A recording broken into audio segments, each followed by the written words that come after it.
The water bill arrived on a Tuesday afternoon, and it made no sense. Same house, same family, same routines. Nobody had filled a swimming pool, raised trout in the bathtub, or started taking showers long enough to steam the paint off the walls. But the number on the bill had climbed again. At first it looked like a mistake. Then it looked expensive. The kind of expensive that makes you walk from sink to sink, turning handles like a detective with no clues. That evening my father-in-law looked at the bill, shrugged, and said, "Water does not disappear." So the next morning we went outside to the water meter. The meter box was half buried at the edge of the yard, the kind of place most people only notice when the grass grows over it. My father-in-law did not rush. He brushed the dirt off the lid, lifted it carefully, and waited a moment before touching anything. He had the patience of a man who had fixed too many problems to trust the first obvious answer. Inside was a small dial, a row of numbers, and a little indicator that moved when water passed through the line. It did not look dramatic. It looked like a tiny mechanical witness. Before reading it, he told everyone in the house to stop using water. No dishwasher, no washing machine, no toilet flush. Every faucet stayed closed, and every appliance stayed quiet. Then we stood over the meter and watched. This was the part I had never understood. A water leak does not have to announce itself. A visible leak is easy. You see a dripping pipe under the sink, a wet patch on the ceiling, or water spreading across the floor, and you know where to start. A quiet leak is different. There may be no puddle, no flooded basement, no sound in the walls, and no stain on the drywall. The house can look perfectly normal while the meter keeps counting. My father-in-law pointed at the small indicator. If everything in the house were shut off, that little piece should be still. Not slower, not almost still, still. But it moved, not fast enough to panic over, and not slow enough to ignore. Just a small, steady motion that said water was leaving the system somewhere. That was the first real clue. The problem was not the bill was only the receipt. The meter was showing the purchase as it happened. He did not guess which room it was. He did not start tearing open cabinets or blaming the water company. The first suspect would not require a wrench, a ladder, or a plumber. It would take something sitting in the kitchen cabinet, ordinary food coloring. He walked straight to the bathroom and took the lid off the toilet tank. That was the whole test. No tools, no parts, no shutting off valves. Just the tank, the bowl, and a small bottle of food coloring from the kitchen. He squeezed several drops into the tank water until it turned dark blue. Then he put the lid back on and told us not to touch the toilet. No flushing, no waiting with the handle half pressed, no listening for a sound. Just leave it alone. The reason is simple. The tank and the bowl are supposed to be separated by a rubber seal called a flapper. When you flush, the flapper lifts, water rushes into the bowl, and then the flapper drops back down to close the opening. If that seal is worn, warped, dirty, or slightly out of place, water can slip through all day. The toilet may never make the loud running sound people expect. It may not jiggle, hiss, or refill in a way anyone notices. After about 15 minutes, he lifted the seat and looked into the bowl. The water had a faint blue tint. Nobody had flushed. Nobody had touched the handle. The colored water had moved from the tank into the bowl on its own, which meant clean water was constantly leaking through the toilet and going down the drain. That was the part that surprised me. The toilet looked normal. It sounded normal. It was not overflowing. It was not broken in any dramatic way. It was quietly buying water and throwing it away. My father-in-law did not treat it like a mystery anymore. The dye had done what the meter could not do by itself. The meter proved water was moving. The food coloring showed where. He said this was why he hated waste more than expense. Paying for a shower made sense. Paying for water nobody used, nobody saw, and nobody benefited from was the kind of thing that bothered him. The fix could be as simple as cleaning the flapper or replacing it with a cheap part. The habit was even cheaper. Test the toilets when the bill looks wrong. After the toilet test, we went back to to the meter. Everything inside was still off. No sinks, no washing machine, no ice maker filling. My father-in-law stood over the meter box again, wiped a little dirt off the glass, and pointed to the small leak indicator. It was still moving. That changed the investigation. The toilet had been one problem, but it was not the only one. Somewhere else, water was still slipping through the system, so we walked outside. He did not start with anything dramatic. He checked the hose bibs on the side of the house, the sprinkler shut-off, and the garden spigot near the back fence. That last one looked completely ordinary. No spray, no puddle spreading across the yard, no mud, just a metal faucet with an old hose attached and a dark spot underneath it. Then we stood still long enough to see it. One drop formed at the bottom of the spout, held there for a second, and fell. A few seconds later, another one formed and fell. It was so slow that if you walked past it once, you would probably miss it. That line stuck because it made the leak feel less harmless. A drip like that does not look expensive in the moment. It looks like nothing. It looks like something you will tighten later. But if it drips all day, every day, it becomes a tiny open tap that never clocks out. The worst part was that the spigot was outside our normal attention. We did not hear it at night. We did not step over it in the kitchen. We did not see it when brushing our teeth. It lived behind the house, quietly adding a few more gallons to a bill we only noticed once a month. He tightened the handle first. Then he checked the packing nut behind it. The drip slowed, stopped, and then we walked back to the meter again. This time the small dial finally sat still. That was the lesson hidden in the yard. The consequence had arrived as a water bill, but the problem had probably been happening for weeks, maybe months, one unimpressive drop at a time. Once the meter stopped, I thought the lesson was over. My father-in-law did not. He walked back into the laundry room, pulled the washing machine a few inches away from the wall, and aimed his flashlight behind it. At first, that felt unnecessary. The machine was not running. There was no water on the floor. The hot and cold valves looked normal from the doorway. He was not looking at the machine. He was looking at the connections. Behind the washer were two rubber hoses, bent slightly where they met the wall valves. He ran his fingers along the fittings, then under the curve of each hose. On the cold side, his hand came back just damp enough to catch the light. It was not a flood. It was not even a leak you could see from across the room. It was the beginning of one. The hose had not burst. The fitting had not failed. There was no emergency sound, no puddle under the baseboard, and no dramatic moment where we had to grab towels. There was only a small damp spot forming where pressure, rubber, and time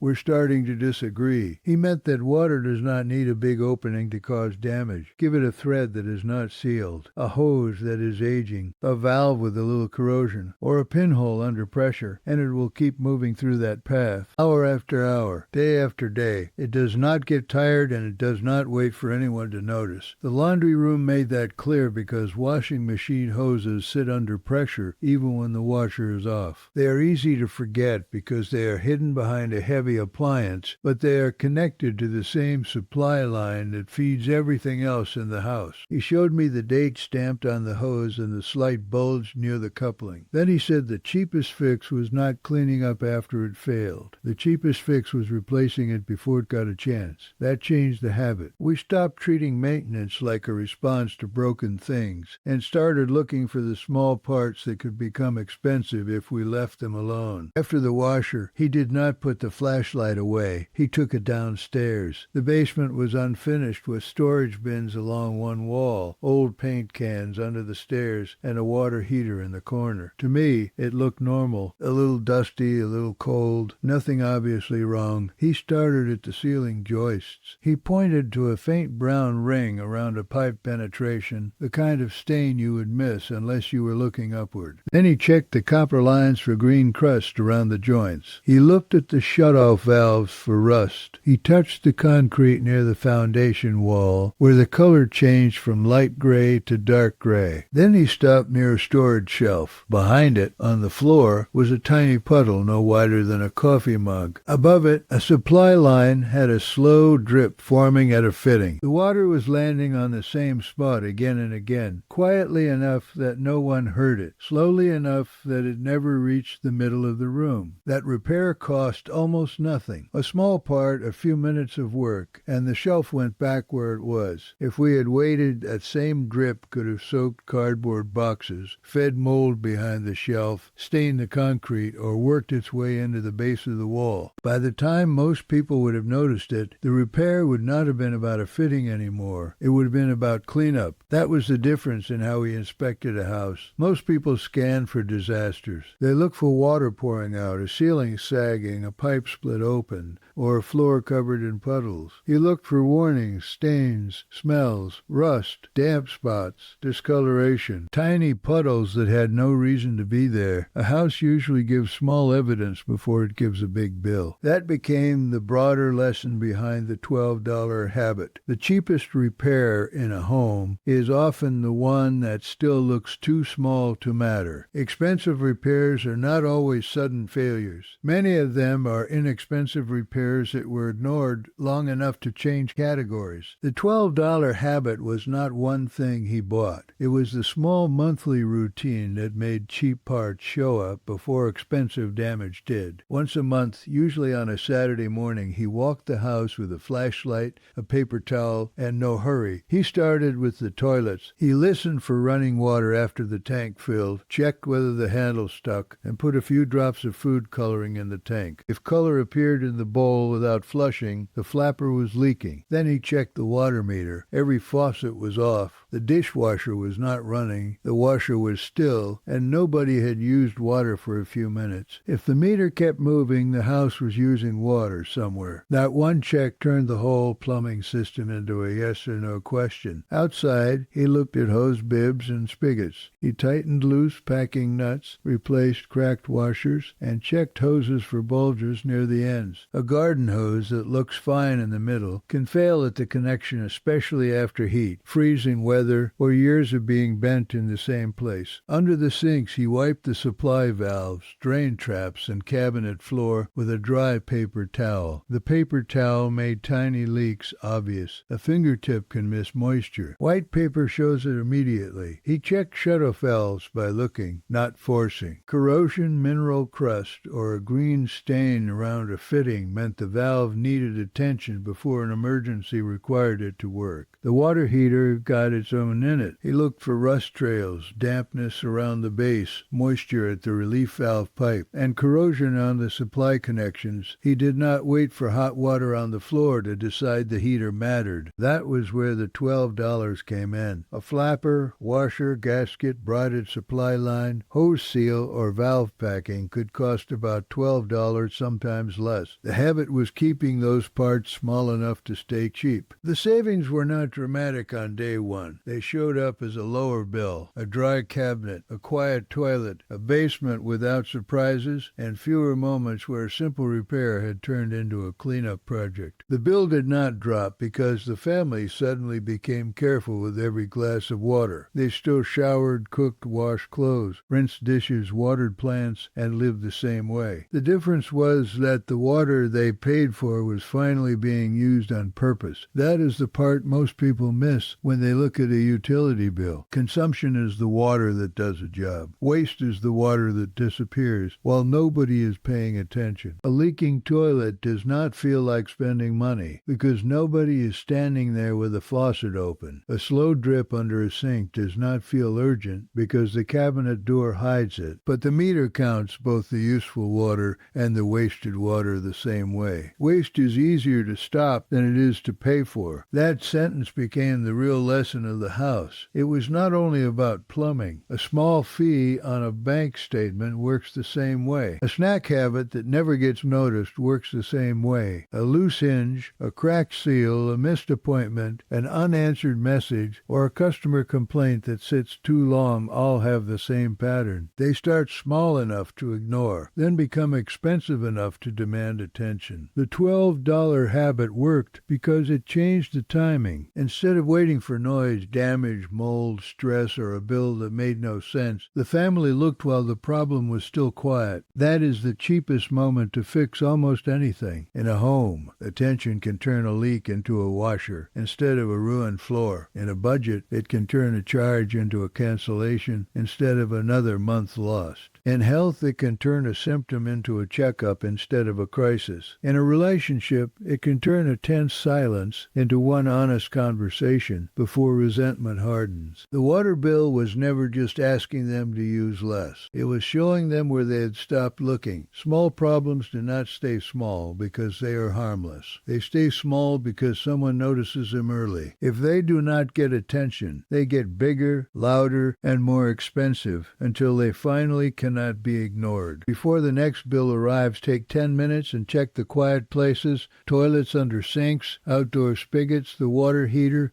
and the meter when every faucet is off. Make it a monthly habit because the most expensive problems are often the ones nobody has checked lately. Thanks for watching. What is the highest water bill you have ever opened? Write it in the comments, and if you inspect your home after this, tell us what you find. A smart repair can begin with nothing more than paying attention.